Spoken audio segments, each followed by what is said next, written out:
येथून आमचे प्रतिनिधी निखिल चव्हाण जोडले गेलेले आहेत। निखिल, बरीच गर्दी दिसते, कसा उत्साह आहे या दहीहंडी पथकांमध्ये?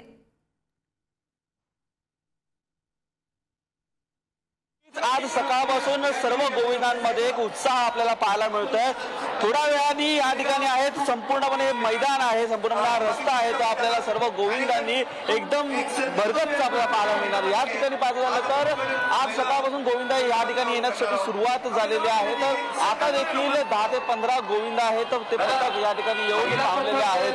सर्वप्रथम हंडी या ठिकाणी भर लावण्याचा मान कोणत्या गोविंदा पथकांना मिळतो हे याला पाहावं लागेल। या ठिकाणी आज सकाळपासून जवळपास 100 अधिक गोविंदा पथकांनी मात्र या ठिकाणी रजिस्ट्रेशन करून गेलेले आहेत। मोठं पारितोषिक आहे ते याच गोकुळ दहीहंडी उत्सवामध्ये आपल्याला पाहायला मिळते। ठाण्यातील सर्वात मोठी म्हणजे 55 लाखांची हंडी ही या ठिकाणी आयोजित करण्यात आलेली आहे। साता संत प्रतिष्ठान आयोजित हे दुसरं वर्ष आहे, परंतु यंदाच्या वर्षी हा मोठा उत्साह प्रत्येक गोविंदाला आपल्याला पाहायला मिळणार आहे। तर या ठिकाणी गोविंदाची खास काळजी घेण्यात आलेली आहे, ती म्हणजे ज्या ठिकाणी गोविंदा घर लावणार आहे त्या ठिकाणी खाली मॅटिंग आहे ती टाकण्यात आलेलं आहे, जेणेकरून गोविंदांना कुठली दुखापत होऊ नये या अनुषंगाने संपूर्ण खबरदारी आहे ती घेतलेली आहे। थोड्या वेळात या ठिकाणी मुख्यमंत्री आणि उपमुख्यमंत्री हे देखील त्यांची उपस्थिती आपल्याला पाहायला मिळणार आहे। परंतु आज सकाळपासून गोविंदांचा उत्साह हा मोठ्या जल्लोषात आपल्याला होत असताना पाहायला मिळतो आणि याच जल्लोषात आज प्रत्येक गोविंद हा घराबाहेर निघालेला आहे आणि दहीहंडी उत्सव हा साजरा करताना पाहायला मिळेल।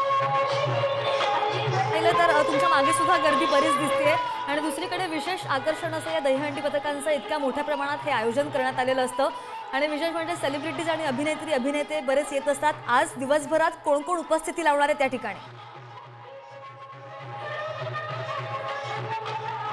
नक्कीच प्रामुख्याने पाहायचं झालं तर या ठिकाणी ठाण्यातील हंडी म्हणून देखील ओळखली जाते।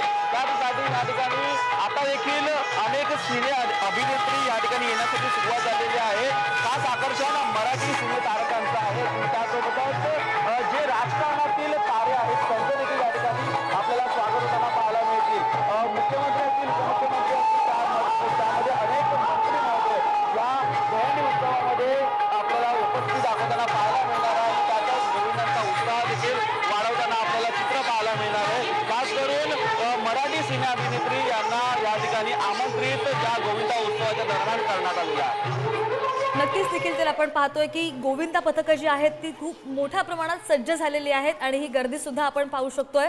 गाण्याच्या तालावर गोविंदा पथकाने ठेका सुद्धा धरलेला पाहायला मिळतोय आणि हे या सगळ्या गोष्टी हे सगळे अपडेट्स पुढारी न्यूज तुमच्यापर्यंत पोहोचवतच राहणार आहे।